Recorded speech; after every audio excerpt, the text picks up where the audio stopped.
அல்ஹம்துலில்லாஹ் அஷ்ஹது அல்லா இலாஹா இல்லல்லாஹ் வஹதஹு லா ஷரீக்க லஹு. அல்லாஹ்வோட மாபெரும் கிருபையால நம்ம வணக்கத்துக்குரியவர் அல்லாஹ் மட்டும்தான் அப்படின்னு நம்ம நம்பிக்கை கொண்டிருக்கோம். இது அல்லாஹ் நம்ம மேல் புரிஞ்ச மாபெரும் கருணையா இருக்கு. இப்படிப்பட்ட கருணைக்கு நம்ம அல்லாஹ்க்கு நம்ம அதிகமா நன்றி செலுத்திப்போம்.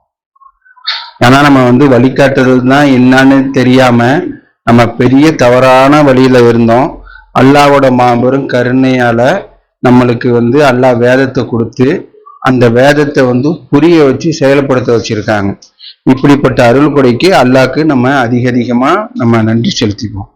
ஆனா இது அல்லாஹ்வோட வாக்குறுதியா இருக்கு. நீங்க எவ்வளவுக்கு எவ்வளவு நன்றி செலுத்துறாங்களோ நான் அவ்வளவுக்கு அவ்வளவு தருவேன் அப்படின்னு சொல்லிட்டு அல்லாஹ் நம்மளுக்கு வாக்குறுதி கொடுத்துருக்காங்க. இது அல்லாஹ்வோட வாக்குறுதியா இருக்கு. அதுக்கப்புறம் அல்லாஹ் குரான்ல சட்டங்கள் அப்படின்னு சொல்லிட்டு கடமைகள், பொறுப்பு அப்படின்னு சொல்லிட்டு பல வகையில நம்மளுக்கு சொல்லியிருக்காங்க.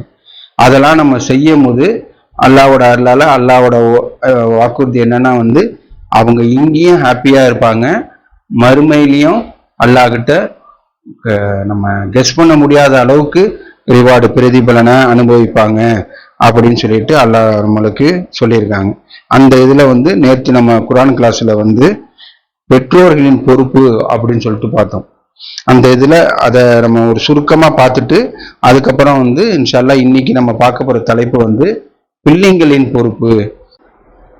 அந்த ஃபர்ஸ்ட் பெற்றோர்களின் பொறுப்பை இப்போ நேற்று பேசுனதை ரொம்ப ஒரு ஷார்ட்டா ஒரு இதுல பார்த்துருவோம். அவுதுபில்லாஹி மினஷ் ஷைத்தானிர் ரஜீம் பிஸ்மில்லாஹிர் ரஹ்மானிர் ரஹீம். 8:28 உங்களுடைய பணமும் உங்களுடைய பிள்ளைகளும் ஒரு சோதனையாகவே இருக்கின்றன என்பதையும் கடவுள் மகத்தான பிரதிபலனை வைத்திருக்கின்றார் என்பதையும் நீங்கள் அறிந்து கொள்ள வேண்டும். இந்த வசனத்துல அல்லாஹ் 2 பாட்டு சொல்லியிருக்காங்க. பணமும் பிள்ளையும் சோதனை அப்படின்னு சொல்லிட்டு 2வது பாட்டுல மகத்தான பிரதிபலன் அப்படின்னு சொல்லியிருக்காங்க. ஆனா அந்த ஃபர்ஸ்ட் பாட்டுல நம்ம பார்க்கும்போது பணமும் பிள்ளையும் அருள் கொடை, ஆசீர்வாதம் எல்லாமே நம்ம அல்லாஹ் கிட்ட பல டைமு நம்ம துவா கேட்டு பெறக்கூடியதா இருக்கு. நம்ம நிறைய டைம் அல்லாஹ் எனக்கு நல்ல பிள்ளைய தாங்கன்னு சொல்லிட்டு துவா கேட்டிருப்போம், நல்ல செல்வத்தை கொடுங்கன்னு சொல்லிட்டு துவா கேட்டிருப்போம். இந்த மாதிரி கேட்டு அல்லாஹ் நம்ம மேல் ஒரு கருணை புரிஞ்சு அப்படிப்பட்ட அருள் கொடையை கொடுத்துருக்காங்க. அந்த அருள் கொடையை கொடுத்துருக்காங்க அப்படின்னு சொல்லிட்டு அதை நம்ம ஒரு ஃபுல்லா நம்ம இஷ்டத்துக்கு நம்ம அதை அனுபவிச்சுட்டு பெற முடியாது. அதுக்கு அல்லாஹ் ஒரு பொறுப்போட சேர்ந்து கொடுத்துருக்காங்க. ஒரு ஆசீர்வாத கூடையும் பொறுப்பும் சோதனையும் கலந்து இருக்கு அப்படின்னு. ஒரு செல்வம் கொடுக்கும் போது நான் என்னோட கடின உழைப்பால தான் நான் என்னோட திறமையால தான் நான் இந்த பணத்தை சம்பாரிச்சேன் அப்படின்னு சொல்லிட்டு எல்லா பணத்தையும் நம்ம எடுத்துக்கிட்டு நம்ம இஷ்டப்படி செலவு பண்ணிட முடியாது. அல்லாஹ் அந்த பணத்துல ஒரு குறிப்பிட்ட பணத்தை நீங்க ஏழைங்களுக்கு இவங்களுக்கு எல்லாம் கொடுக்கணும் அப்படின்னு சொல்லிட்டு சொல்லியிருக்காங்க. இந்த பணத்தை வச்சுக்கிட்டு நம்ம எப்படி ஒரு நல்ல முறையில இது செய்யணும் அப்படின்னு சொல்லியிருக்காங்க. எந்தெந்த மாதிரி செய்யக்கூடாதுன்னு சொல்லியிருக்காங்களோ அதுல இருந்து நம்ம விளைவிக்கணும். அது நம்மளுக்கு ஒரு சோதனை கலந்த ஒரு அருள் கொடையா இருக்கு. அதே மாதிரிதான் பிள்ளைகளும். இதுக்கு எக்ஸாம்பிளா நம்ம மொபைலை நம்ம பார்த்தோம். ஒரு மொபைல் அல்லாவோட ஒரு பெரிய அருள் கொடை. இதுக்கு முன்னாடிலாம் நம்ம லேண்ட்லைன்ல பேசிக்கிட்டு இருந்தோம். அதுக்கு முன்னாடி லெட்டர் மூலியமா நம்ம தொடர்பு வச்சுக்கிட்டு இருந்தோம். இப்போ அல்லாவோட அருளால ஸ்மார்ட் மொபைல் வந்துருச்சு. அந்த அளவுக்கு டெக்னாலஜி வளர்ந்து போய் அல்லாவோட அருள் கொடையா நம்மளுக்கு எல்லாமும் நம்ம போனுக்குள்ளேயே அடங்கக்கூடியதை அல்லாஹ் அனுப்பிச்சிருக்காங்க. இந்த அருள் கொடையை வச்சுக்கிட்டு நம்ம நல்லதுக்கு யூஸ் பண்றோமா கெட்டதுக்கு யூஸ் பண்றோமான்னு சொல்லிட்டு அது நம்மளுக்கு ஒரு சோதனையா இருக்கு. இப்போ முன்னெல்லாம் நம்ம குரான் ஓதணும்னா அவ்வளவு பெரிய புக்கை எடுத்து வச்சுக்கிட்டு குரானை நம்ம ஓதுவோம். ஒரு சப்ஜெக்டை தேடணும்னா பக்கமா ஒரு சப்ஜெக்ட் எடுக்கிறதுக்கே மணிக்கணக்கில் ஆகும். இப்போ அல்லாவோட அருளால நம்ம மொபைல்ல வந்துருச்சு. எப்போ வேணாலும் படிச்சுக்கலாம். எந்த சப்ஜெக்ட் வேணாலும் உடனே இப்போ நம்ம அதை எடுத்துடலாம். அதையும் ஏஐ மூலியமா இன்னும் நம்ம ஈஸியா எடுக்கிற அளவுக்கு அல்லாஹ் நம்மளுக்கு அருள் கூட கொடுத்துருக்காங்க. இது பாசிட்டிவ் சைடு.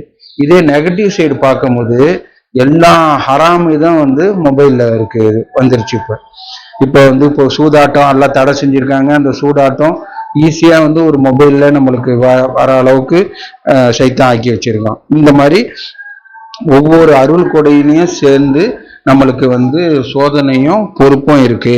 அதை நம்ம கரெக்டான ஹேண்டில் பண்ணணும் அப்படின்னு நம்ம நேற்று பார்த்தோம். அதுக்கப்புறம் அவுதுபில்லாஹி மினஷ் ஷைத்தானிர் ரஜீம் பிஸ்மில்லாஹிர் ரஹ்மானிர் ரஹீம் 9:55 அவர்களுடைய பிள்ளைகளாலோ அவர்களுடைய பணத்தாலேயோ மனம் கவரப்பட்டு விடாதீர். இந்த வாழ்வில் அவர்களுக்கு தண்டனையின் மூலாதாரமாகவும் அத்துடன் மரணிக்கின்ற போது நம்ப மறுப்பவர்களாக இருக்கின்ற அதே சமயம் அவர்களுடைய ஆன்மா பிரிந்து செல்வதற்காக கடவுள் அவற்றை காரணமாக்கி இருக்கின்றார் அப்படின்னு சொல்லிட்டு பணமும் பிள்ளையும் அவங்க நம்ப மறுப்பறுதல்ல உறுதிப்படுத்தி அந்த அந்த நம்ப மறுப்பறுதலையே மரணிக்க வைக்கணும்.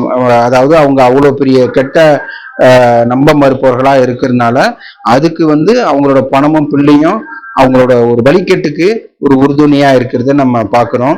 இதே இது நம்ம பார்க்க இன்னொரு பாசிட்டிவ் சைட்ல பார்க்கும்போது அவங்களையும் அவங்களோட நம்பிக்கையில் பின்தொடர்ந்து அவங்க பிள்ளைகளையும் சேர்ந்து ஒன்று சேர்ப்போம் அப்படின்னு உள்ளதை நம்ம பார்த்தோம். அதனால இப்ப நம்ம சுருக்கமா பார்க்க போனா நம்மளுக்கு பிள்ளைகள் நம்மளுக்கு ஒரு ஆசீர்வாதம் தான்.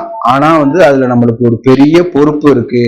அந்த பிள்ளைங்களை நம்ம எப்படி வளர்க்குறோம் அப்படின்னு அதுக்குதான் அல்லாஹ் லுக்மான் ஸ்டோரியில லுக்மான் தன் பிள்ளைக்கு சொன்ன அறிவுரைய 31 17 18 19 இந்த வசனத்துல சொல்லியிருக்காங்க. இதை மட்டும் பார்ப்போம். என் மகனே சலாத் தொடர்பு தொழுகையை கடைபிடிக்க வேண்டும் அப்படின்னு சொல்லியிருக்காங்க. ஏன்னா பிள்ளைகளை சலாத் தொடர்பு தொழுகையை கடைபிடிக்க ஏவுனு அப்படின்னு நம்ம பார்க்கிறோம். அந்த சலாத்து தொடர்பு தொழுகையை மற்ற வசனத்துல பார்க்கும்போது அது மானக்கேடான மற்றும் ஒழுக்கக்கேடான விஷயத்திலிருந்து தடுக்குது அப்படின்னு சொல்லியிருக்கு. நம்ம பெற்றோர்கள் எல்லா டைம்லயும் பிள்ளைங்களை பார்த்துக்கிட்டே இருக்க முடியாது. பிள்ளைங்க ஸ்கூலுக்கு போறாங்க, மற்றவங்கள்ட்ட போய் விளையாடுறாங்க, மொபைல்ல பாக்குறாங்க, கேம்ல பாக்குறாங்க. எல்லா விஷயத்திலையும் சைத்தான் ஒரு மானக்கேடான விஷயத்த வச்சிருக்கான். ஒரு மொபைல்ல நம்ம சொல்ல போனா அமுட்டு கெட்டதான் இருக்கு. ஒரு ஆளை மொபைலை வச்சு ஒரு ஆள் நம்பிக்கையாளர்களா நன்னறியாளர்களா குரான் பக்கம் நெருங்கி வரவும் முடியும். அதே மாதிரி சைத்தான் பக்கம் ரொம்ப ஈஸியா போற மாதிரி அவ்வளோ விஷயம் மொபைல்ல இருக்கு. அது எல்லாத்தையும் நம்ம பார்த்துக்கிட்டு இருக்க முடியாது. அதுக்குதான் அல்லாஹ் இந்த அறிவுரையை சொல்லி இந்த லுக்மான பிள்ளைங்களுக்கு சொன்னாங்கன்னு நம்ம அப்படி பார்க்க முடியாது. அது அல்லாஹ் நம்மளுக்கு குரான்ல சொல்லியிருக்கனால நம்மளும் அந்த பிள்ளைங்களுக்கு அந்த அறிவுரையை சொல்லி வளர்க்கணும் அப்படின்னு உள்ளதை நம்ம படிப்பனை எடுத்துக்கிறோம். ஆனா சலாத்தை நம்ம கடைப்பிடிச்சிட்டா அது பாதுகாக்குது, மானக்கேடான மற்றும் ஒழுக்கக்கேடான விஷயத்திலேன்னு பாதுகாக்குது அப்படின்னு சொல்லியிருக்காங்க அல்லாஹ். இப்ப பாதுகாப்புன்னு எப்படின்னு சொன்னா அல்லாவோட பாதுகாப்பு ஒரு கண்ணுக்கு தெரியாதது. எப்படி நம்ம உதாரணத்துக்கு நம்ம ஒரு சின்ன பிள்ளைலாம் குழந்தைக்கு சில தடுப்பூசி போடுவோம். அம்மா வராம ஒரு தடுப்பூசி, வைரஸ் அணுகாம ஒரு தடுப்பூசி எல்லாம் போடுவோம். அந்த மாதிரி உள்ள தடுப்பூசி மாதிரி சலாத் பிள்ளைங்களை நம்ம ஒரு ஸ்டார்ட் பண்ணி விட்டுருங்க. நீங்க தொழுவு அப்படின்னு. ஆனா நம்ம பிள்ளைங்களை அதை நம்ம ஃபோர்ஸ் பண்றோம். அவங்களுக்கு நம்ம அவங்கள நிர்பந்திக்க கூடாது, அவங்களா புரிஞ்சுக்கிட்டு தொழுவாங்க அப்படின்னு சொல்லிட்டு. ஏன்னா அப்படி ஒரு மாடர்னா பேசுறோம்னு சொல்லிட்டு அப்படி ஒரு விஷயம் சில பேர் சொல்றாங்க. அதுக்கும் பதிலா அல்லாஹ் ஒரு வசனத்தை சொல்லியிருக்காங்க. இந்த இதை நம்ம பார்த்துட்டு அதை நம்ம பார்ப்போம். அதனால பிள்ளைங்களை நம்ம தொழுகையை உள்ள நன்மையெல்லாம் சொல்லி அந்த தொழுகையை பக்கம் அவங்கள நம்ம ஈடுபட வைக்கணும். ஒரு ஜஸ்ட் ஒரு 5 வாட்டி சொன்னா போதும். ஒரு 5 வாட்டி தொழுவுங்கன்னு நம்ம சொல்லிட்டு ஒரு 10 வாட்டி கரெக்டா தொழுதுட்டாங்களான்னு கேட்டா போதும். அதுக்கப்புறம் அல்லாவோட அருளால பிராக்டிஸ் ஆயிடும். அல்லாவோட அருளால நம்ம வீட்டு பிள்ளைங்க கரெக்டா தொழுவ ஆரம்பிச்சுட்டாங்க. இப்ப அல்ஹம்துலில்லாஹ் அதை நம்ம கண்காணிக்கிறது. இதுதான் உண்மையான பெற்றோர்களோட கடமை. ஏன்னா அவங்கள்ட்ட மானக்கேடான விஷயம் ஒழுக்கக்கேடான விஷயத்திலேருந்து அல்லாஹ் பாதுகாக்கிறேன் அப்படின்னு சொல்லிருக்காங்க. எவ்வளவுதான் நம்ம அட்வைஸ் சொன்னாலும் நீ இந்த இதெல்லாம் பண்ணக்கூடாது, இப்படிலாம் பண்ணக்கூடாது, ஒரு டீனேஜ்ல ஒரு வயசு இருக்கும் போது இந்த இதெல்லாம் பண்ணக்கூடாது, இந்த இதெல்லாம் செய்யக்கூடாதுன்னு சொல்லிட்டு நம்ம என்னாண்டு அறிவுரை சொன்னாலும் அந்த சூழ்நிலையில அவங்க தவறு செஞ்சிடலாம். பெற்றோர்கள் கூடயே இருந்து நம்ம பார்த்துக்கிட்டே இருக்க போறது இல்லை. நிறைய விஷயத்துல அவங்க தனியில இருப்பாங்க. அப்போதைக்கு இந்த சலாத்து பாதுகாக்கும் அப்படின்னு சொல்லிட்டு இந்த சலாத்தை பல இதுல இருந்து கொடுத்துருக்கு. இந்த ஒழுக்கம் தான் ரொம்ப ரொம்ப முக்கியம். அந்த ஒழுக்கத்தை நம்ம போதிச்சானோ சலாத்தை நம்ம கொடுத்துட்டா அது அல்லாவோட ப்ரொடெக்ஷன்ல வந்துருது, அல்லாவோட பாதுகாப்பு வளையத்துக்குள்ள வந்துருது. அது தடுக்குது அப்படின்னு சொல்லியிருக்காங்க. அதுக்கப்புறம் நன்மையை ஏவி தீமையை தடுக்கணும் அப்படின்னு அந்த வசனத்துல 8 அறிவுரை இருக்கு. ஃபர்ஸ்ட் சலாத்து, ரெண்டாவது வந்து நன்மையை ஏவி தீமையை தடுக்கணும் அப்படின்னு சொல்லியிருக்காங்க. ஏன்னா அல்லாஹ் இந்த இதே வார்த்தையை சொல்லி நன்மையை ஏவி தீமையை தடுக்கிற கூட்டம் உங்கள்கிட்ட இருக்கட்டும், இவங்க தான் வெற்றி பெற்றவங்க அப்படின்னு சொல்லியிருக்காங்க. அதுக்கப்புறம் இன்னர்களை எதிர்கொள்ளும் போது உறுதிப்பாட்டுடன் இருக்குன்னு, உறுதியோடு தளராம இருக்குன்னு. இப்போ இன்னல்கள் வரணும், சோதனை வரணும், அதுல வந்து நம்ம தளர விட்டுறக்கூடாது, அல்லாஹ் பக்கம் ஸ்ட்ராங்கா இருக்குன்னு அப்படின்னு. நேற்று வந்து அந்த ஒரு மூசா நபியோட எக்ஸாம்பிளும் சேர்ந்து பார்த்தோம். ஒரு பக்கம் ஃபிரௌன் கூட்டம், ஒரு பக்கம் கடல், மாட்டிக்கிட்டோன்னு கூட உள்ளவங்க எல்லாரும் சொல்லும் போது அவங்க உறுதியோடு விடாமுயற்சியோடு இருந்தாங்க. வாய்ப்பே இல்லை, அல்லாஹ் நம்மளை காப்பாத்துவாங்க அப்படின்னு. எதிர்பார்க்கவே முடியாது, யாரும் கற்பனையில கூட நினைக்க மாட்டாங்க கடலா போய் புழக்கம் அப்படின்னு. அப்படிப்பட்ட அற்புதத்தை அல்லாஹ் செஞ்சு காமிச்சு அதை வந்து காப்பாத்தினுங்க அப்படின்னு சொல்லியிருக்காங்க. இதே மாதிரி நம்ம வாழ்க்கையிலே வரோம். ஒரு ஃபைனான்சியல் ப்ராப்ளமோ அல்லது ஹெல்த் ப்ராப்ளமோ அல்லது குடும்ப பிரச்சனையோ இல்லை ஏதோ வேற வழியே இல்லை, நம்ம வந்து எல்லாமே முடிஞ்சிருச்சு அப்படின்னு சொல்லிட்டு நம்ம வந்து ஒரு நம்பிக்கையை வந்து நம்ம க்ளோஸ் பண்ணிடக்கூடாது. அந்த சமயத்திலே நம்ம உறுதியோட அல்லாவோட உறுதியோட இருந்தோன்னா எதிர்பாராத புறத்துல இருந்து அல்லாஹ் வந்து ஹெல்ப் பண்ணுவேன் அப்படின்னு சொல்லியிருக்காங்க. அது நிறைய வாட்டி நம்மளே உணர்ந்திருக்கோம். அந்த உறுதிப்பாட்டை நம்ம பிள்ளைங்களுக்கு கற்றுக் கொடுக்கணும் அப்படின்னு. ஆணத்தோட நடக்கக்கூடாது, பெருமையா வந்து பூமியை சுற்றி திரியக்கூடாது, அதுக்கப்புறம் வந்து எளிமையா நடைபோடு, குரலை தாழ்த்தி கொள்ளு. இதெல்லாம் வந்து பேசுறத பத்தி எல்லாம் சொல்லும் போது நீங்க நல்ல நடத்தையும் கெட்ட நடத்தையும் சமமானவ அல்ல, நல்ல நடத்தையை கை கொண்டாங்கன்னா உங்க விரோதியா இருந்தவங்க கூட உங்க நண்பன் ஆகிவிடக்கூடும் அப்படின்னு சொல்லிட்டு அல்லாஹ் இந்த வசனத்துல நம்மளுக்கு 8 அறிவுரையே சொல்லி காமிச்சிருக்காங்க. ரெஸ்பான்ஸ்னா அது வார்த்தையாவும் பொருந்தும், இல்ல செயல்லையும் பொருந்தும். ரெஸ்பான்ஸ் அவங்களுக்கு மறுமொழி எப்படி அளிக்கிறோம், ஒரு நல்ல இதுல மறுமொழி அளிக்கும் போது விரோதியாக இருந்தவங்க கூட நண்பனாகி விடுவாங்க அப்படின்னு. இப்போ வந்து நம்ம வந்து இதை நம்ம பிள்ளைங்களுக்கு நினைச்சு பார்க்கும்போது, நம்ம பிள்ளைங்கன்னா ஒவ்வொரு ஆளையும் நினைச்சு பாருங்க, அவங்க வந்து மானக்காடான விஷயத்திலேருந்து ஒழுக்கக்கேடான விஷயத்திலேருந்து அல்லாஹ்கிட்டேருந்து பாதுகாப்பு அடைஞ்சி வெற்றி பெற்றவர்களா அவங்க இருந்து அவங்க வந்து நல்ல சிறந்த முறையில உறுதிப்பாட்டோட அல்லாவோட உதவியை பெற்று அதுக்கப்புறம் வந்து அவங்களுக்கு எதிரியே இருக்க மாட்டாங்க, எதிரியா இருந்தா கூட அவங்க நண்பராகி விடுவாங்க. அப்படிப்பட்ட இதை நம்ம பிள்ளைங்களுக்கு நம்ம கற்றுக் கொடுத்துட்டா எவ்வளோ ஒரு பெரிய அச்சீவ்மெண்ட். எவ்வளோ கோடிக்கணக்கில் நம்ம சொத்து சேர்த்து வைக்கிறத விட இந்த நற்பண்புகளை வந்து அவங்களுக்கு நம்மளுக்கு போதிச்சுட்டா இது எல்லாமே தானா வந்துடும். இப்போ இதெல்லாம் வந்த பிறகு நம்ம பணத்தை விட்டுட்டு நம்ம பணமே வேணான்னு சொல்லிட்டு நம்ம ஒரு இதா போகிறது இல்லை, இது எல்லாமும் கூட வந்துடும். அதை தான் வந்து நம்ம நிறைய வாட்டி நம்ம பார்க்குறோம். Seek God's kingship over you and everything will follow. அல்லாவோட சாம்ராஜ்யத்தை உங்களுக்குள்ள தேடும் போது மற்ற விஷயங்கள் எல்லாமே வந்துடும் அப்படின்னு. இப்போ இந்த இதை நம்ம போதிச்சுட்டா அவங்க ஸ்கூல்லையே இருந்தாலும் சரி, காலேஜில் இருந்தாலும் சரி, அதுக்கப்புறம் குடும்பத்தில் இருந்தாலும் சரி, அதுக்கப்புறம் மேரேஜ் லைஃப்ல இருந்தாலும் சரி, அதுக்கப்புறம் பிஸ்னஸ்ல இருந்தாலும் சரி, இந்த ஒரு நல்ல பண்பை வந்து அவங்களுக்கு நம்மளுக்கு போதிச்சுட்டா அவங்க கெட்ட விஷயம் செய்ய மாட்டாங்க, உறுதிப்பாட்டோட இருப்பாங்க, நல்ல ரெஸ்பான்ஸ் பண்ணுவாங்க. அதன் மூலியமா அவங்களுக்கு விரோதிய இருக்க மாட்டாங்கன்னு இருக்கும்போது ஒரு பர்ஃபெக்ட் ஹாப்பினஸ் அவங்க வந்துடும், அல்லாஹ்கிட்ட நெருங்கி போவாங்க. இப்படிப்பட்ட ஒரு விஷயம் தான் இந்த வசனத்தை தான் நான் சொல்ல வந்தேன். அதாவது மறுமை நாள்ல வந்து ஒரு பிள்ளை வந்து தம் பெற்றோரை வந்து கம்ப்ளைண்ட் பண்ற மாதிரி ஒரு வசனம் இருக்கு. இந்த வசனத்தை நம்ம ஒவ்வொரு ஆளும் நினைச்சு பார்க்கணும். இந்த வசனத்துல நம்ம இருக்கமா, அதாவது நான் படிக்கும் போது இந்த வசனத்துல நான் இருக்கனா, என் பிள்ளை வந்து இந்த மாதிரி கம்ப்ளைண்ட் வந்து என்ன பண்ணமா அப்படின்னு சொல்லிட்டு நம்ம டெஸ்ட் பண்ணி பார்த்துக்கணும். அப்படிப்பட்ட வசனம் என்னன்னா பிஸ்மில்லாஹிர் சூரா 37 வசனம் 168 169. எங்கள் பெற்றோர்களிடமிருந்து சரியான அறிவுறுத்தலை நாங்கள் பெற்றிருந்தால் நாங்கள் வழி நடத்தப்பட்டவர்களாக இருப்போம், கடவுளுக்கு மட்டும் அர்ப்பணிந்து கொண்டவர்களாக அப்படின்னு அந்த ஒரு வசனம். அதாவது அந்த பிள்ளை வந்து என்ன சொல்லுதுன்னா, எங்க அக்கா அம்மா கிட்டேருந்து மட்டும் நான் சரியான அறிவுறுத்தலை நான் பெற்றிருந்தேன்னா நான் அல்லாஹ் மட்டும் வணங்கியிருப்பேன் அப்படின்னு சொல்லிட்டு அந்த பிள்ளை கம்ப்ளைண்ட் பண்ணுது. இந்த மிஸ்டேக்கை நம்ம பண்ணிடக்கூடாது.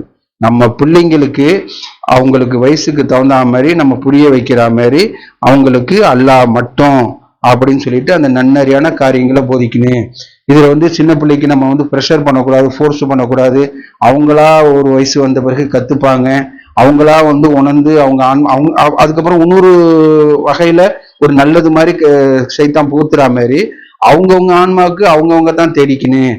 நான் வந்து இப்ப என் புள்ள வந்து வளர்ந்து அவன் வந்து சுச்சுவேஷன்ல உலகம் சுச்சுவேஷன்லாம் படிச்சு அவன் வந்து அவனுக்கு தகுந்த மாதிரி அவன் ஆன்மாக்கு அவன் நல்லதோ தீமையோ அவன் செஞ்சுக்கணும் அப்படின்னு சொல்லியிருக்காங்க. ஆனா அல்லாஹ் குர்ஆன்ல நம்மளுக்கு பெற்றோர்களோட பொறுப்புன்னு சொல்றது பிள்ளைங்களுக்கு சொல்லணும். அவங்க ஸ்டேஜ் வந்த பிறகு நம்ம சொன்னது கரெக்டா தப்பா அல்லது நம்ம வந்து அவங்க அதுக்கு தகுந்த மாதிரி அவங்க பண்ணிக்கினேன். ஆனா பெற்றோர்களோட பொறுப்பு வந்து பிள்ளைங்களுக்கு அல்லாஹ் மட்டும்னு உள்ள செய்தியை எடுத்து வச்சு இந்த மாதிரி சலாத்தை கடைபிடிக்கணும், நல்லதை பேசணும் அப்படின்னு உள்ளதை வந்து எடுத்து சொல்லணும்னு ஒரு பெற்றோர்களோட கடமையா இருக்கு. ஏன்னா வந்து 168 169 வசனத்துல எங்களுடைய பெற்றோர்கள் வந்து சரியான அறிவுறுத்தலை நான் பெற்றிருந்தா நான் வந்து அல்லாஹ் மட்டும் வணங்கியிருப்பேன் அப்படின்னு சொல்லிட்டு ஒரு பிள்ளை வந்து தன் தந்தையை வந்து கம்ப்ளைண்ட் பண்ண மாரி நம்ம இருந்துடக்கூடாது. அதனால நம்ம பிள்ளைங்களுக்கு நம்ம சரியான அறிவுறுத்தலை கொடுக்கணும் அப்படின்னு நம்ம பார்க்குறோம். இன்ஷால்லா தொடர்ந்து பார்ப்போம். ஆதியில செஞ்ச பாவத்துக்கு பாவம் மன்னிப்பு கேட்போம். தூபில் இல்லா அல்ஹம்துலில்லாஹ் அஷ்ஹது அல்லா இலாஹ இல்லல்லாஹ் வஹ்தஹு லா ஷரீக லஹு. இன்ஷா அல்லாஹ் இப்ப நம்ம பார்க்க போற தலைப்பு என்னன்னா வந்து பிள்ளைங்களுக்கு உள்ள பொறுப்பு. இப்ப பெற்றோர்களுக்கு உள்ள பொறுப்பு பார்த்துட்டோம். இப்போ வந்து பிள்ளைங்களுக்கு உள்ள பொறுப்பு. ஏன்னா வந்து நம்ம 2 ஸ்டேஜ்லயும் இருக்கோம். நம்ம தந்தை ஸ்தானத்திலையும் இருக்கோம், அதாவது பிள்ளைங்கள் ஸ்தானத்திலையும் இருக்கோம். 2த்துலயும் நம்ம அல்லாஹ் நம்மளுக்கு பொறுப்பு கொடுத்துருக்காங்க. இதுல வந்து நம்ம பொறுப்பு இது என்னன்னு பார்க்கும்போது பெற்றோர்களை கண்ணியப்படுத்து, ஹானர் யுவர் பேரண்ட்ஸ்ன்னு குர்ஆன்ல நம்ம சர்ச் பண்ணா நிறைய வசனம் இருக்கு. அல்லாஹ் அவ்வளோ இம்பார்ட்டண்டா சொல்லியிருக்காங்க.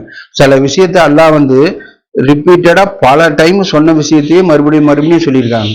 எதுக்குன்னா மனித படைப்பு வந்து பலகீனமா இருக்கு, அதுக்கு வந்து நினைவூட்டல் தேவைப்படுதுன்னு சொல்லிட்டு அல்லாஹ் பல டைம் பல சூழ்நிலையில எக்ஸாம்பிள் சொல்லி அதை வந்து நம்மளுக்கு நினைவூட்டி இருக்காங்க அப்படின்னு நம்ம பார்க்குறோம். பெற்றோர்களை கண்ணியப்படுத்துமாறு மானிட படைப்பை நாம் ஏவினோம் அப்படின்னு சொல்லிட்டு எனக்கும் உங்களோட பெற்றோர்களுக்கும் நன்றியுடன் இருக்க வேண்டும், இறுதி விதி என் வசமே உள்ளது அப்படின்னு சொல்லிட்டு அல்லாஹ் வந்து எனக்கு நன்றியோட, அதாவது அல்லாஹ்க்கு நன்றியோட இருங்கன்னு சொல்லிட்டு பல வசனத்துல சொல்லியிருக்காங்க. இந்த வசனத்துல அல்லாஹ் சொல்லும் போது எனக்கும் உங்களுடைய பெற்றோர்களுக்கும் நன்றியுடன் இருக்குன்னு சொல்லிட்டு அல்லாஹ்வுடன் சேர்த்து பெற்றோர்களையும் சேர்த்து சொல்லியிருக்காங்க. ஏன்னா இது அல்லாஹ்வோட கட்டளையா இருக்கு. அந்த அளவுக்கு ஒரு பெரிய இம்பார்ட்டன்டான விஷயமா வந்து பெற்றோர்களை கண்ணியப்படுத்துங்க அப்படின்னு. ஆனா சைத்தான் நம்ம மறுபடியும் நம்ம சொல்லிக்கிறோம், நம்ம எதுல வீக்கா இருக்கோமோ அதிலே தான் வந்து நம்ம சைத்தான் ரிப்பீட்டடா வருவான். அதனால வந்து நம்ம பெற்றோர்களை நம்ம வந்து கண்ணியப்படுத்தணும் அப்படின்னு உள்ளதை பார்க்குறோம். அவங்க வந்து ஒரே ஒரு விஷயம், அவங்க என்னோட போலி தேவ அமைத்துக்கொள்ள உங்களை நிர்பந்திச்சாங்கன்னா அவங்களுக்கு கீழ்ப்படியாதுங்கன்னு சொல்லிட்டு ஒரே ஒரு இதை தான் வந்து அல்லாஹ் வந்து சொல்லியிருக்காங்க. மற்றபடி பெற்றோர்களுக்கு வந்து கீழ்ப்படினு, அதையும் வந்து அவங்க என்னோட போலி தெய்வத்தை அமைத்து கொள்ளும்படி உங்களை வந்து நிர்பந்திக்க முயற்சித்தா அவங்களுக்கு கீழ்ப்படியாதுங்கன்னு சொல்லிட்டு தொடர்ந்து அவர்களை இவ்வுலகில் நல்ல முறையில் நடத்துவீராக, என்னை சரணடைந்தவரோட பாதையில் நீ பின்பற்ற வேண்டும் அப்படின்னு சொல்லிட்டு அல்லாஹ் ஒரு விஷயத்த பின்பற்றாதன்னு சொல்லியிருக்காங்க. எதுனா பெற்றோர்கள் வந்து போலி தெய்வ வழிபாட்டை செய்யணும்னு சொன்னாங்கன்னா பின்பற்றாத அப்படின்னு சொல்லிட்டு, அதே வசனத்துல 2வது அறிவுரை என்னன்னா வந்து அவர்களை தொடர்ந்து நல்ல முறையில் நடத்து. ஈவன் வந்து நம்ம பெற்றோர்கள் வந்து நம்ப மறுப்பவர்களா இருந்தானோ, நம்மளை வந்து நம்ப மறுப்பவன் பக்கம் இழுத்தானோ, இல்லம்மா இல்லத்தா நான் அந்த விஷயத்துல நான் ஃபாலோ பண்ண மாட்டேன்னு சொல்லிட்டு அந்த ஒரு விஷயத்துல மட்டும் மறுத்துட்டு அவங்கள தொடர்ந்து நல்ல முறையில நடத்துங்க அப்படின்னு சொல்லிட்டு சொல்லியிருக்காங்க 2வது வசனமா. அடுத்தது எந்த வழியை நம்ம பின்பற்றணும்னோ அல்லாஹ் சொல்லியிருக்காங்க, என்னை சரணடைந்தவர்களுடைய பாதையை மட்டும் நீங்கள் பின்பற்ற வேண்டும் அப்படின்னு சொல்லிட்டு அல்லாஹ் ஸ்டெப் பை ஸ்டெப்பா சொல்லியிருக்காங்க. ஒரு நம்ம கம்ப்யூட்டர்ல சாஃப்ட்வேர் ஏதாவது ஒரு ரிப்பேர் ஆகும்போது ஸ்டெப் பை ஸ்டெப்பா ஸ்டெப் 1ன்னு போட்டிருப்பாங்க, ஸ்டெப் 2ன்னு போட்டிருப்பாங்க. அந்த மாதிரி போட்டிருக்கிற மாதிரி அல்லாஹ் நம்மளுக்கு ஸ்டெப் பை ஸ்டெப்பா சொல்லியிருக்காங்க. இதுதான் ஈவன் நம்ப மறுப்பவர்களான பெற்றோர்கள் இருந்தானோ இந்த உலகில அவங்கள நீங்க தான் பார்த்துக்கணும், நல்ல முறையில நடத்துன்னு. நீங்க பின்பற்ற வேண்டியது வந்து அல்லாஹ்க்கு மட்டும் அடிபணிந்தவர்களா சரணடைந்தவர்களான உள்ள வழியை நீங்க பின்பற்றுன்னு. அதுக்கப்புறம் 17:23 சொல்லும் போது அவங்கள கண்ணியப்படுத்துன்னு என்று உங்களோட ரட்சகர் விதித்து உள்ளார். அவங்களிடம் நீங்க கூச்சலிடக்கூடாது. வெறுப்பும் காட்டும் செயல் ஒரு வெறுப்பை காட்டுற மாதிரி சேனல்ல உள்ள வார்த்தை கூட அவங்களை புண்படுத்துற மாதிரி செய்யக்கூடாது. இணக்கத்தோட நடத்துன்னு. பணிவு கனிவும் இறக்கையை அவர்களுக்காக தாழ்த்தி கொள்ளும் அப்படின்னு சொல்லிட்டு அல்லாஹ் நம்மளுக்கு சொல்லியிருக்காங்க. ஆனா சைத்தான் எந்த இதுல வேணா வருவான். அவங்க புரிஞ்சிக்காம திரும்பி திரும்பி பேசுறாங்க, அதனாலதான் நான் சத்தமா பேசுறேன், அதனாலதான் அவங்கள்ட்ட நான் கோவப்பட்டு பேசுறேன் அப்படின்னு சொல்லிட்டு நம்ம செஞ்ச விஷயத்துக்கு ஒரு நியாயம் கற்பிக்கிற மாதிரி உள்ள விஷயம் சொல்லுவான். அந்த கத்தி பேசுனா தான் புரியும்னு சொல்லிட்டு நம்ம இருக்கோம்ல, அந்த விஷயத்த பணிவா அன்போட சொல்லுங்கன்னு சொல்லிட்டு அல்லாஹ் சொல்லியிருக்காங்க. அது சைத்தானோட விஷயம். இது அல்லாஹ் நம்மளுக்கு அறிவுரை பண்ணது. நம்ம எதை நம்ம பின்பற்றுறோம் அப்படின்னு மறுபடியும் சொல்றேன். நம்ம எந்த இதுல வீக்கா இருக்கோமோ அதுலயே தான் சைத்தான் ரிப்பீட்டடா அதுல வருவான். ஏன்னா அவனுக்கு வேண்டியது நம்ம நரகத்துக்கு போகணும், நம்ம நாசமா போகணும். அது ஒண்ணுதான் அவனோட குறிக்கோள். அது எந்த வகையில இருந்தாலும் இதெல்லாம் ஒரு லூப் ஹோல். இந்த ஒரு இதை தட்டிட்டு அதுக்கப்புறம் மற்ற இதை இணை வைக்கிற அளவுக்கு கொண்டு வரா மாதிரி உள்ள சின்ன விஷயத்திலேருந்து தான் சைத்தான் ஆரம்பிப்பான் அப்படின்னு உள்ளதை நம்ம பார்க்கிறோம். அதனால அல்லாஹ் பல வசனத்துல திரும்பி ரிப்பீட்டடா சொல்லியிருக்காங்க. அவங்கள்ட்ட கனிவோட பெற்றோர்களை கனிவோட நடத்துங்க, பணிவு மட்டும் இறக்கையை தாழ்த்தி கொள்ளுங்க அப்படின்னு சொல்லிட்டு அல்லாஹ் நம்மளுக்கு அறிவுரை சொல்லியிருக்காங்க. இது நிறைய வசனம் இருக்கு, டைம் இல்லாதனால நம்மளால பார்க்கல. இன்ஷால்லா நீங்க குரான்ல ஹானர் யுவர் பேரண்ட்ஸ் அப்படின்னு உள்ள வார்த்தை போட்டா கிட்டத்தட்ட 20 இடத்துல இருக்கு. அந்த 20 இடத்துல உள்ள இதெல்லாம் நம்ம படிச்சு பார்க்கும்போது அல்லாஹ் அவ்வளோ பெரிய இம்பார்ட்டண்டா திரும்பி ரிப்பீட்டடா சொல்லியிருக்காங்க. அதுக்கப்புறம் பெற்றோர்களை கண்ணியப்படுத்துன்னு, பணிவு மற்றும் கனிவு இறக்கையை அவர்களுக்காக தாழ்த்துன்னு, அதுக்கப்புறம் எனக்கும் உங்களுடைய பெற்றோர்களுக்கும் நன்றியோட இருக்குன்னு, அதுக்கப்புறம் அவங்களோட அறிவுரைக்கு மரியாதையோடையும் கேட்கணும் அப்படின்னு. ஏன்னா இப்போ இதுக்கு முன்னாடி நம்ம பார்த்தோம், லுக்மானு தான் பிள்ளைங்களுக்கு சொன்ன அறிவுரையை நம்ம பார்த்தோம். அதே மாதிரி நம்ம பெற்றோர்கள் நம்மளுக்கு சொல்ற அறிவுரையை கவனமா கேட்கணும்.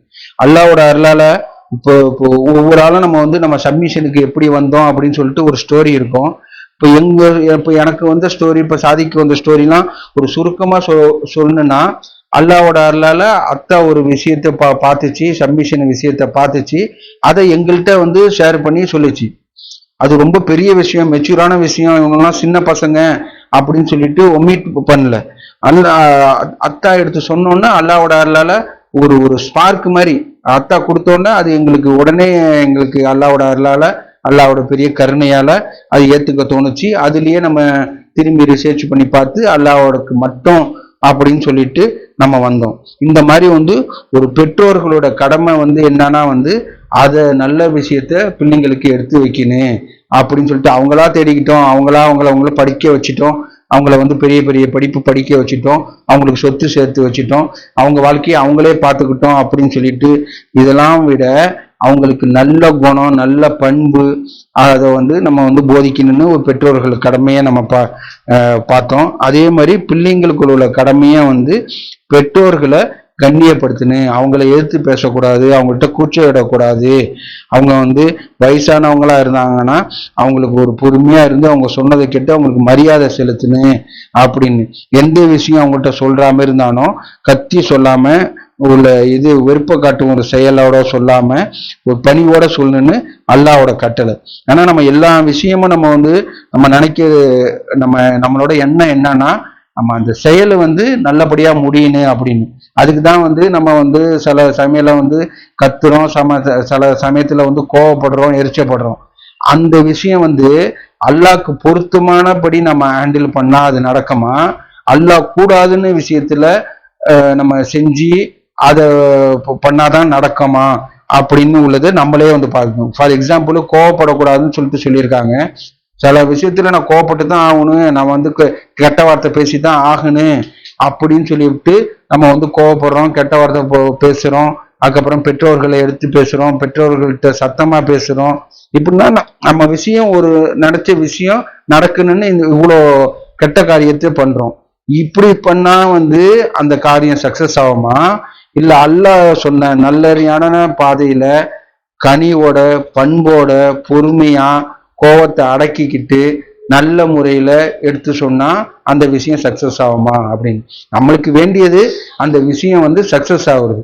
அதை ஹேண்டில் பண்றதுக்கு ரெண்டு வழி இருக்கு. அது சைத்தானோட வழி இருக்கு. அது பண்ணா வந்து கண்டிப்பா வந்து வெற்றி அடையாது.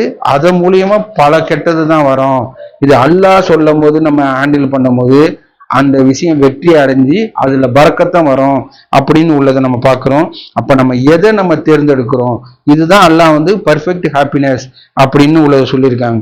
இதெல்லாம் நம்ம ஹேண்டில் பண்ணும்போது நம்ம வாழ்க்கையில நடைமுறைக்கு கொண்டு வரும்போது மகிழ்ச்சி நம்மளுக்கு வரும். இப்ப ஏன் நம்ம மகிழ்ச்சியா இல்லை, நம்ம இப்ப ஏன் நம்ம ரொம்ப ஸ்ட்ரெஸ்ஸா இருக்கோம், ஒரு நிம்மதி இல்லாம இருக்கோம் அப்படின்னு சொல்லிட்டு நம்ம சில சமயத்துலலாம் ஒரு புலம்ப வருதுன்னா இந்த மாதிரி உள்ள விஷயத்துல எதுலயோ நம்ம வந்து மிஸ் பண்ணியிருக்கோம். ஏன்னா அல்லாஹ்வோட சிஸ்டம், அல்லாஹ்வோட குணம் வந்து கருணையாளர், கிருபையாளர், மன்னிப்பவர், இரக்கமுடையவர், பாசமிக்கவர் இப்படின்னு சொல்லிட்டு எல்லா அழகிய பேரும் அல்லாஹ்க்கு உரியது. இப்படிப்பட்ட ஒரு அழகிய பேர்ல அல்லாஹ்கிட்ட இருந்து நம்மளுக்கு நல்லது மட்டும்தான் வரும். மீதி கெட்டது நடக்குதுன்னா அது நம்ம கையாலேயே நம்ம தேடிக்கிட்டது. அல்லாஹ் ஒரு விஷயத்த கூடாதுன்னு சொல்லி இருக்கிறத நம்ம வந்து அதை செஞ்சு அந்த எந்த முறையில நீங்க அணுகக்கூடாதுன்னு சொல்லி இருக்கிறதுல கரெக்டா அந்த முறையில போய் நம்ம வந்து அணுகும் போது அந்த காரியம் சக்சஸ் ஆகாம நடக்காம போகுது. அதன் மூலியமா நிறைய ஒரு பிரச்சனை வருது அப்படின்னு உள்ளதை நம்ம பார்க்கிறோம். இன்ஷா அல்லாஹ் துவா பார்ப்போம். என் இரட்சகரே, என் மீதும் என் பெற்றோர் மீதும் நீர் அருளிய ஆசிகளுக்கு நன்றி பாராட்டுமாறும் மேலும் உமக்கு விருப்பமிக்க நன்னறியான காரியங்கள் செய்யுமாறும் என்னை இயக்குவீராக. அது போலவே என்னைய குழந்தைகளையும் நன்னறிவுடன் இருக்க செய்வீராக. நான் உம்பால் மீண்டு விட்டேன். நான் சரணடைந்த ஒருவனாக இருக்கின்றேன். என் இரட்சகரே, தொடர்பு தொழுகையை சலாத் கடைபிடிக்கும் ஒருவனாக என்னையும் என் பிள்ளையையும் ஆக்குவீராக. என் இரட்சகே, தயவு கூர்ந்து என் பிரார்த்தனைக்கு பதில் அளிப்பீராக. வருங்கால தலைமுறையிற்கு நாம் அமைக்கும் முன்மாதிரியை நல்லதான ஒன்றாக இருக்க செய்வீராக அப்படின்னு அல்லாஹ் நம்மளுக்கு துவா கருத்து கொடுத்து சொல்லியிருக்காங்க. இது வந்து நான் அமைக்கும் முன்மாதிரி வந்து நல்லதா இருக்குன்னு பிள்ளைங்களுக்கு நம்ம வந்து எவ்வளவுதான் அறிவுரை நம்ம சொன்னானோ சிறந்த அறிவுரை வந்து நம்ம செஞ்சு காமிக்கிறது தான். எவ்வளவுதான் நம்ம வந்து நம்ம தப்பா செஞ்சுட்டு அவங்கள சரியா இருங்கன்னு சொன்னாலும் அது ரீச் ஆகாது. நம்ம அந்தபடி செஞ்சுட்டு நம்ம கரெக்டா தொழுதுட்டு நம்ம கரெக்டா நம்ம அந்த மாதிரி செயல்படுத்தும் போது நம்மளை பார்த்து அந்த பிள்ளைங்க வளரும் அப்படின்னு நிறைய வாட்டி நம்ம இதை சொல்லியிருக்கோம். பிள்ளைங்க வந்து கெட்ட வார்த்தை பேசாது, கேட்ட வார்த்தையை தான் பேசும் அப்படின்னு. அதனால அந்த மாதிரி நம்ம எந்த வார்த்தை பேசுறோமோ அந்த வார்த்தை தான் வந்து பிள்ளைங்க வந்து நம்ம கிட்ட திரும்பி சொல்லும். அதை மற்றவங்கள்ட்ட அதே வார்த்தையை தான் போய் பேசும் அப்படின்னு. அதனால வந்து நம்ம வந்து பிள்ளைங்கள்ட்ட பேசும் போதும் நல்ல வார்த்தை நல்ல செயலை நம்ம செயல்படுத்தி காமிக்கும் போது அது அவங்களுக்கு ரீச் ஆகி அவங்களுக்கு வந்து ஒரு நல்ல ஒரு படிப்பினையா வருது. இதுதான் ஒரு பெற்றோர்களோட கடமை. மறுபடியும் அந்த வசனத்தை ஞாபகப்படுத்திக்கிறேன். இப்போ ஒரு பிள்ளை வந்து பெற்றோர்களை கம்ப்ளைண்ட் பண்ற மாதிரி ஒரு மறுமை நல்ல ஒரு ஸ்டேட்மெண்ட் அல்லாஹ் குர்ஆன்ல சொல்லியிருக்காங்க. என் பெற்றோர்கிட்ட நான் நல்ல அறிவுரை பெற்றிருந்தேன்னா நான் வந்து அல்லாஹ்க்கு மட்டும் சரணடைந்தவர்களா இருந்திருப்பேன் அப்படின்னு சொன்ன ஸ்டேட்மெண்ட்டை அல்லாஹ் நம்மளுக்கு குர்ஆன்ல சொல்லி காமிச்சிருக்காங்க. அப்படிப்பட்ட இதுல வந்து நம்ம இருந்துடக்கூடாது. நம்ம பெற்றோர்களுக்கு நம்ம செய்ய வேண்டிய கண்ணியத்தை நம்ம செய்யணும். அதே மாதிரி பிள்ளைங்களுக்கு நம்ம வந்து அறிவுரை சொல்லி அந்த அல்லாஹ் நம்மளுக்கு குர்ஆன்ல சொல்லியிருக்காம இந்த அறிவுரை சொல்லி அல்லாவை மட்டும்தான் வணங்கணும், அல்லாவை மட்டும்தான் சார்ந்து இருக்கணும், அல்லாவை சார்ந்துடாம யாருக்கும் சக்தி இல்லை அப்படின்னு நம்ம அவங்களுக்கு புரிய வைக்கணும். இன்ஷா அல்லாஹ் தொழுகையை நிலைநாட்டுவோம். வைக்கும் சலாத்.